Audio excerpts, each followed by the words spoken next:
Para todos, mi nombre es Arnold Villar, ahora parte del grupo de lo que nos toca exponer a nosotros en la parte de la materia biofísica, a lo que corresponde a las imágenes diagnósticas. Recordemos que las imágenes diagnósticas son aquellas en las cuales nos ayudan y le ayudan a la parte del área de la medicina a poder entender y revisar lo que tiene el organismo en la parte interior de ellos.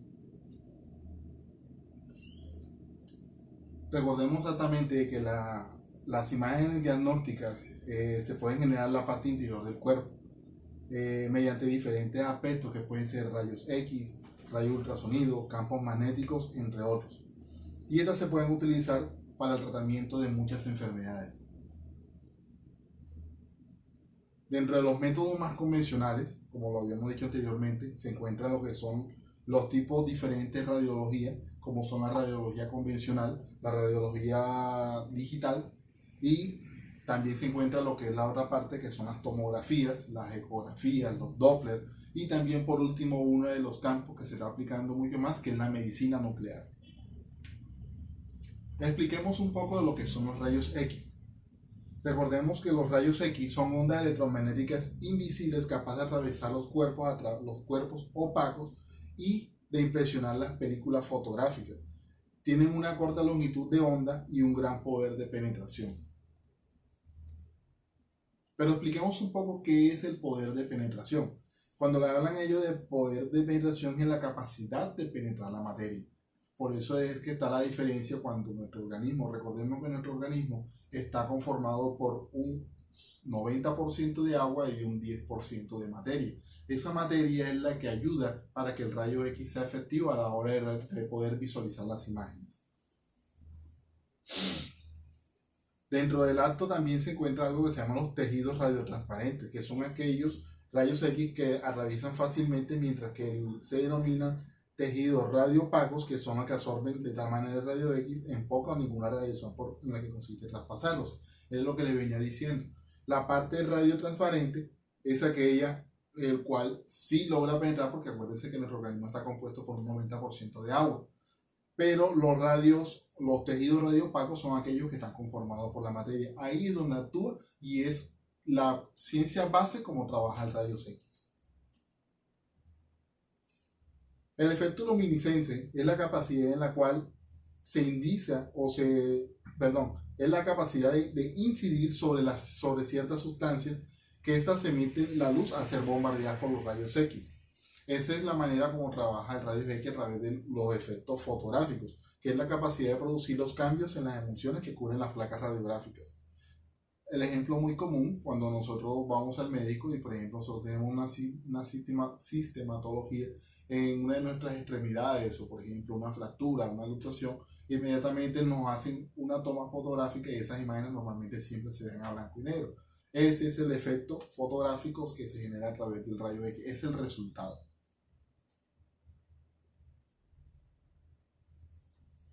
Dentro de los efectos que se genera un rayo X, se encuentran unos efectos que son el efecto ionizante y el efecto biológico.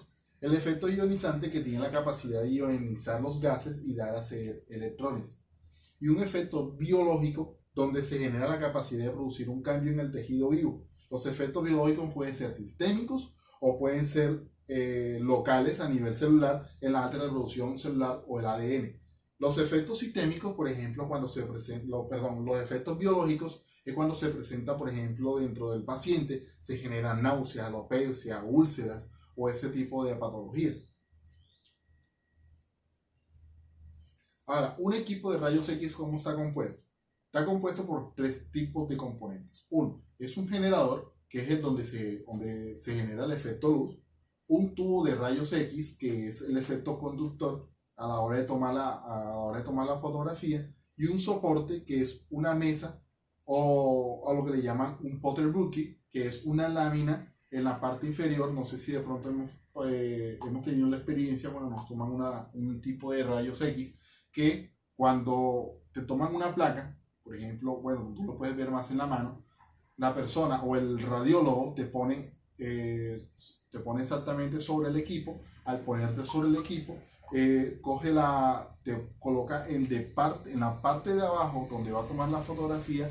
Es como un efecto luminiscente y es la que le llaman la mesa o el soporte, que es la que va exactamente a tomar el área donde se va a tomar la radiografía.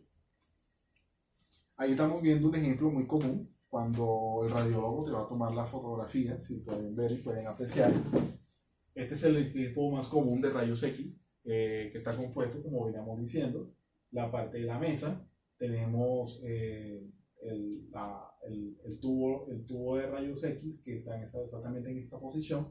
Cuando le decimos que ellos van a hacer el efecto luminiscente, ellos lo hacen a través de un tablero, me toman la fotografía. Esto también lo puede hacer de manera digital en equipos mucho más eficientes que se están manejando hoy día, pero en concepto básico es el equipo de rayos X lo que va. Ahora, miremos cómo se produce un rayos X.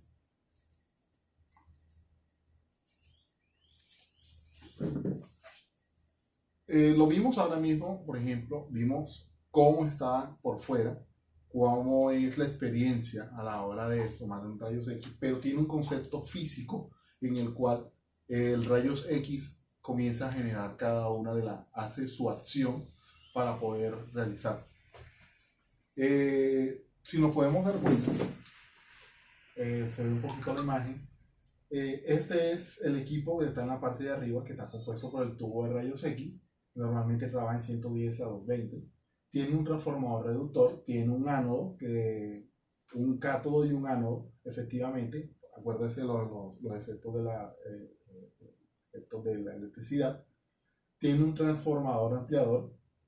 Tiene un sello de cabeza de tubo. Tiene un disco de aluminio que normalmente es el que toma la reacción de esos rayos gamma. Y con un colimador de plomo, que normalmente se dice que es bastante afectuoso para la salud de las personas. Por eso que normalmente, entre las excepciones a la hora de tomar un rayo X, no debe ser una persona que esté en estado de embarazo o que esté con ciertas, con que tenga equipos metálicos, porque normalmente no se va a poder apreciar bien el efecto químico que se genera a la hora de generar el rayos X.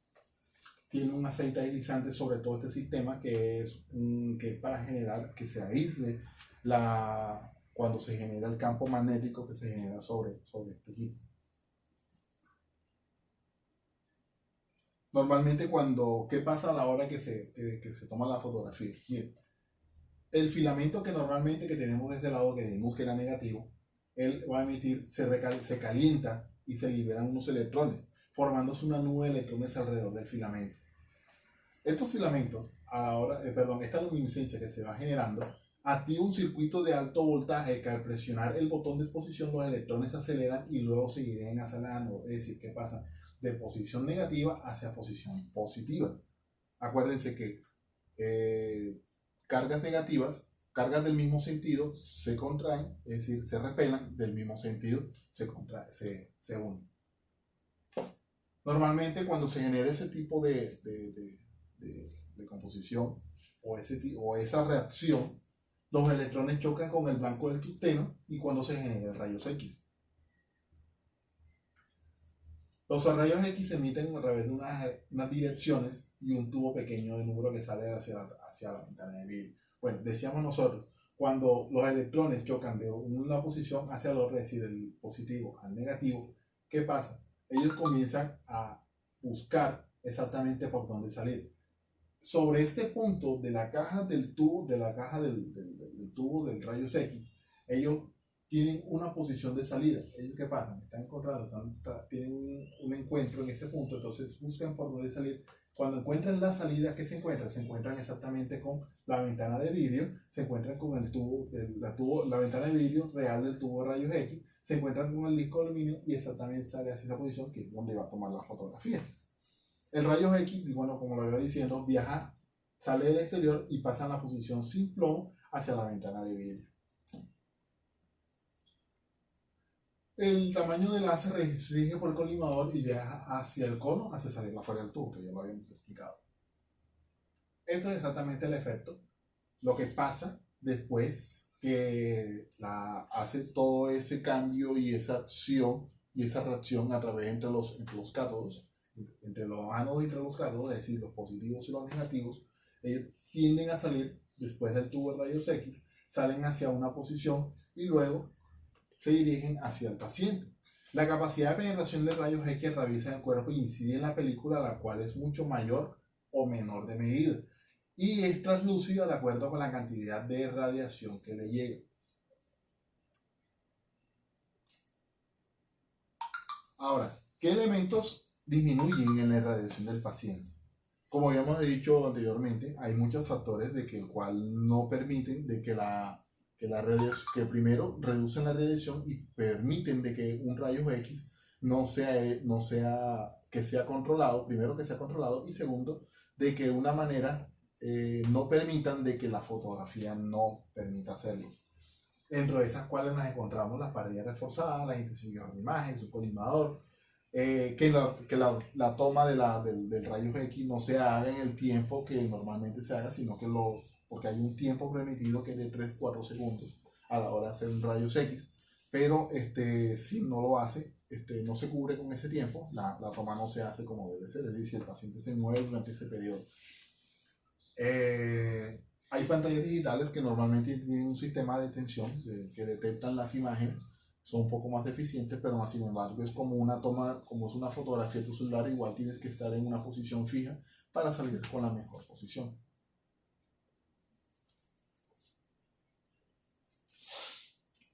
Ahora, hay densidades en el proceso de radiología para poder determinar el grosor y el número atómico que se genera a la hora de hacer una radiología en los tejidos.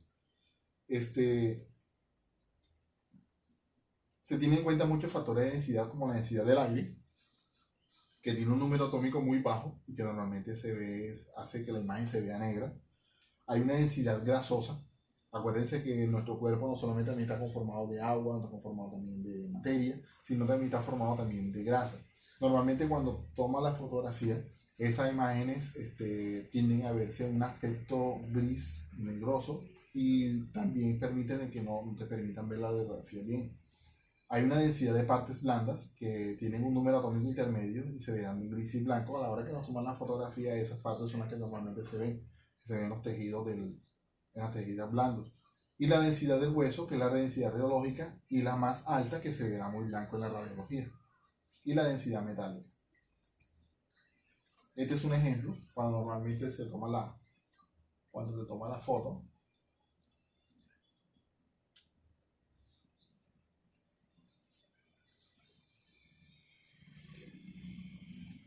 Son rayos X abdomen, que pueden darse cuenta que se ve toda la parte la parte muscular, se ven los pulmones, decíamos que era la parte blanda, la parte ósea del cuerpo, que se ve exactamente la columna, y dentro de esta observación se puede ver también que hay objetos extraños en el cual se pueden apreciar a la hora de hacer un rayos X, que no siempre se ve.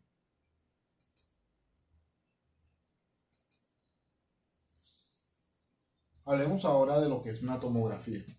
Las tomografías vienen normalmente de la palabra griega, que es tomos, que significa corte o sección de una corte o sección, y es una representación gráfica. Por tanto, la tomografía es la obtención de imágenes de pequeños cortes o alguna parte seccionada de lo que uno quiere tomar. Normalmente ese tipo de tomografías se hace de manera digital.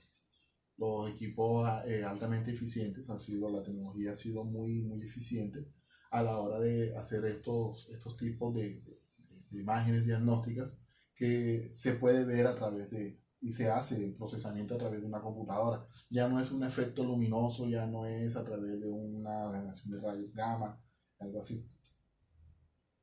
Este es un tomógrafo, normalmente, si lo pueden ver.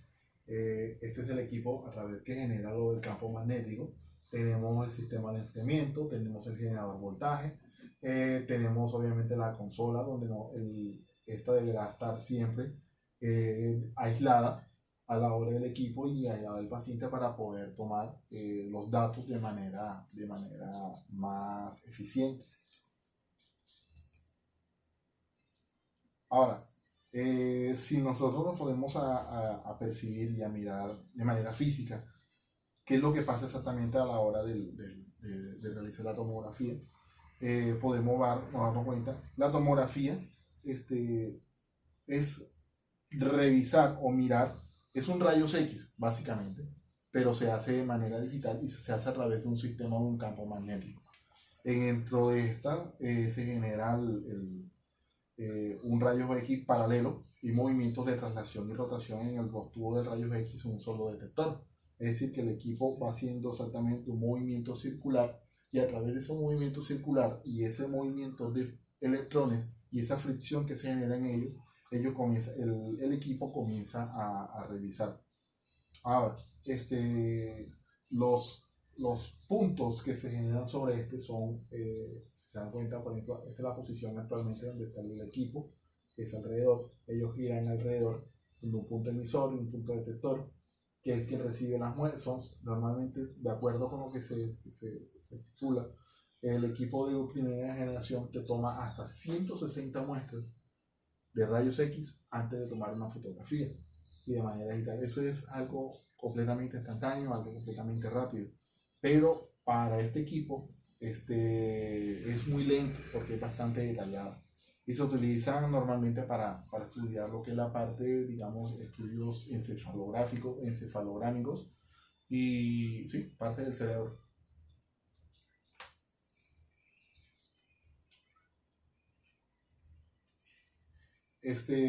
Hay equipos de TAC de segunda generación que se utiliza en forma de rayos X igual, trabaja en formas de abanico y para poder analizar el conjunto de detectores, la cantidad de tomas que se toman son mucho más explícitas y logra reducir un tiempo en la exploración de la toma.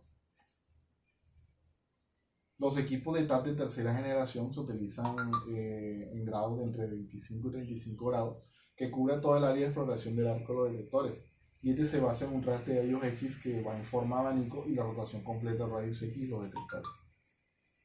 Los de cuarta generación, que se presenta un anillo de detectores fijo en el tubo de rayos X, y la ventaja es que gira solo el tubo y las velocidades de exploración son muy grandes. La desventaja es que es un equipo muy costoso. Es la cuarta generación de los tomógrafos.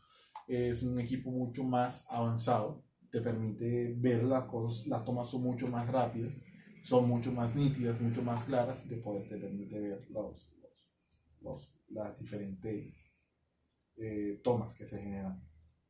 Es un ejemplo muy claro de la forma arquitectónica que tiene un equipo de un TAC de tercera generación, donde el tubo detector va formando un arco móvil en forma helicoidal y va generando un sistema de traslación de la mesa. La mesa la paciente va entrando y a medida que va entrando, los rayos van haciéndose alrededor y van mirando y detectando cada una de las. Aquí estamos viendo exactamente cada una de las especificaciones de lo que se ve una tomografía helicoidal y la construcción 3D como es el equipo.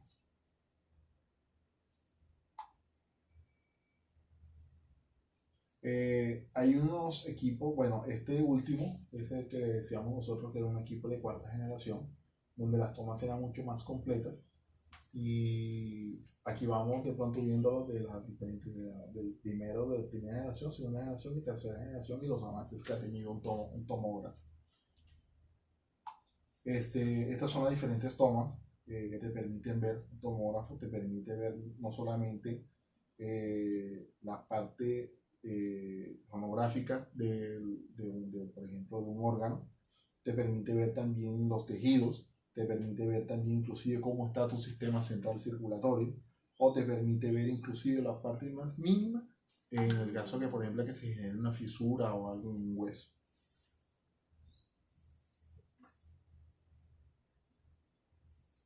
El concepto de la tomografía, como habíamos dicho que era un rayos X, pero es un poco más avanzado, también genera tres tipos de densidades, como decíamos, en rayos X miraba lo que es la parte blanca, la parte del hueso, la parte que no se veía casi, que se veía en negro, que son las grasas. Se ven tres tipos de densidades: una densidad hipodensa, una densidad isodensa y una densidad hiperdensa. La distribución de escala de grises en la tomografía, normalmente eso equivale a cada una de las microunidades en el cual tiene la, la tomografía. Por ejemplo, en los huesos, que normalmente tienen un porcentaje de calcio de 200 a 1000 unidades de Unisphere, normalmente es la más apreciable y se ven normalmente en blanco. En los tejidos sólidos, que de acuerdo con la constitución tienen de 20 a 150 unidades Unisphere, que normalmente se ven un poco más grisosos, y ahí va disminuyendo. Normalmente la que tiene mayores unidades Unisphere, es decir, a mayor escala de unidades Unisphere negativas, no te permite ver y se ven normalmente en negro. Este es un ejemplo muy común de un tag dummy. Era lo que podíamos mostrarles. Que miren, por ejemplo, las grasas, miren cómo se ve en la textura, que se ve en negro. El aire, que tampoco no se ve casi, se ve en negro. La parenquima y el tejido óseo. La parenquima, estamos hablando de la parte blanda. Miren cómo se está viendo y miren cómo se ve el tejido óseo. El tejido óseo viene siendo la parte cuarta. Esta es la parte de la columna vertebral.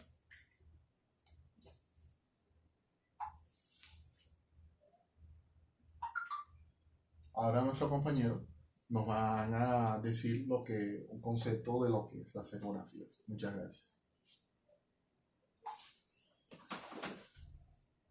Buenas, mi nombre es Keren Vergara y le voy a hablar sobre la resonancia magnética.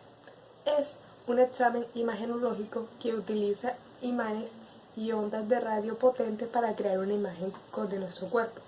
Esta no utiliza la radiación ionizante, también conocida como los rayos X, sino que crea un campo magnético que orienta el spin de los átomos para luego estimularlo mediante un pulso y así crear el efecto de resonancia. Este proceso está compuesto por un imán, que es el que crea el campo magnético, las ondas de radiofrecuencia, las bobinas de gradiente, que son las que alteran el campo magnético, la antena que recibe la señal de las ondas de radiofrecuencia, un ordenador que procesa esta información y la convierte en imagen, y una camilla donde se acuesta el paciente. Estas imágenes se pueden poner en un disco o en una película, y en una sola sesión se pueden hacer de docenas hasta de cientos de imágenes. Antes de hacer este examen se le pide al paciente con esta lesión que venga sin comer por alrededor de 4 o 5 horas, y en el momento en que está ahí se le pide ponerse una bata especial o preguntarle si la ropa que tiene puesta no tiene algún metal. Y es importante también decirle al especialista si ha tenido válvulas cardíacas artificiales, desfibriladores o marcapasos cardíacos, implantes en el oído interno y articulaciones artificiales recién puestas, debido a que cualquier objeto metal interno puede afectar el resultado del examen.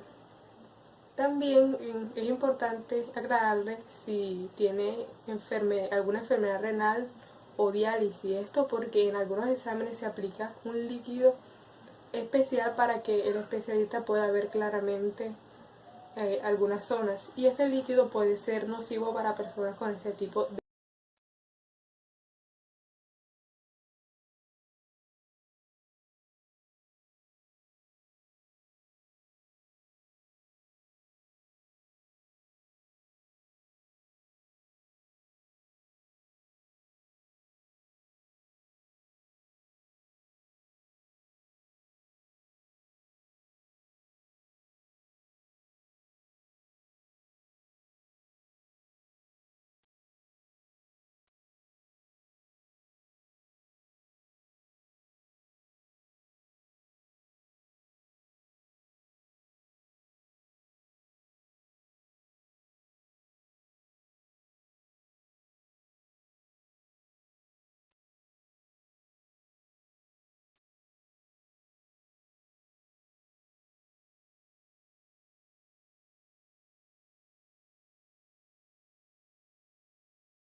Una ecografía es un proceso utilizado en los hospitales en el cual usan las ondas ultrasónicas para inspeccionar las cavidades internas de las personas.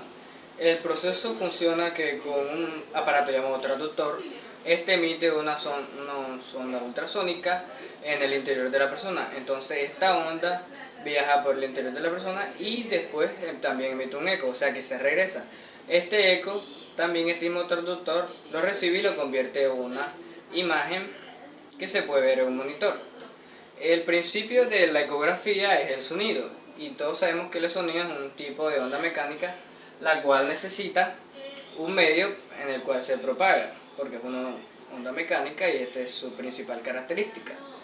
Las ondas sonoras se clasifican en infrasonidos, los sonidos audibles, o sea, el que nosotros escuchamos, y el sonido y el ultrasonido, que es el que se utiliza en las ecografías, y este maneja de 2 a 15 MHz. Bueno, aquí podemos ver algunos ejemplos de lo que es una ecografía. La ecografía más habitual, que es la que se utiliza para ver la formación del feto en la gestación.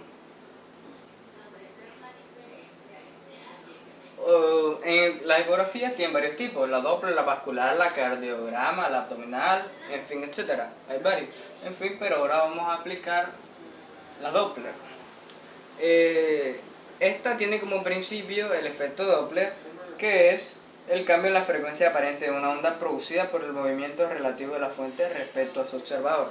O sea, el cambio en la frecuencia con respecto a un observador que soy yo y una fuente de sonido que puede ser cualquier objeto. Por ejemplo, si yo estoy aquí situado y viene una ambulancia, a medida que se va acercando, su sonido se va volviendo más grave, y a medida que se va alejando de mí se va volviendo más aguda. Bueno, bajo este mismo principio, para las ecografías se utiliza un transductor, como ya lo mencioné, y el efecto práctico que tiene esto es medir las velocidades de los vasos sanguíneos y el flujo sanguíneo dentro de los cuerpos de las personas.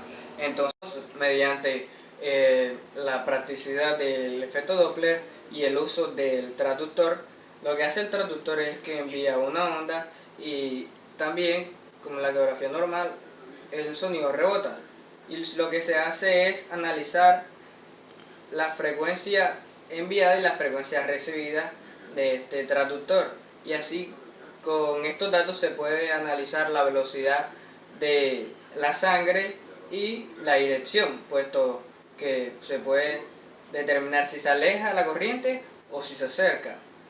Esto tiene varios usos prácticos, puesto que se puede determinar cuando una arteria está ensanchada, cuando se acorta o hay una obstrucción, y es bastante útil para determinar enfermedades o cualquier tipo de cosas que pueda pasar en los canales de las arterias o las venas.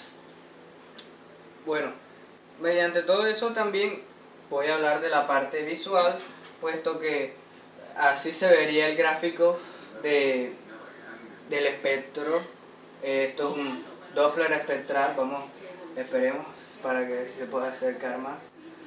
Aquí se ve los cambios en la frecuencia de la recepción y de cuando se envía y cuando se recibe. Y aquí con estos datos es que se puede analizar y llegar a la conclusión de si todo está en orden o hay algún problema, alguna obstrucción con respecto a la frecuencia de recepción y la que se envía.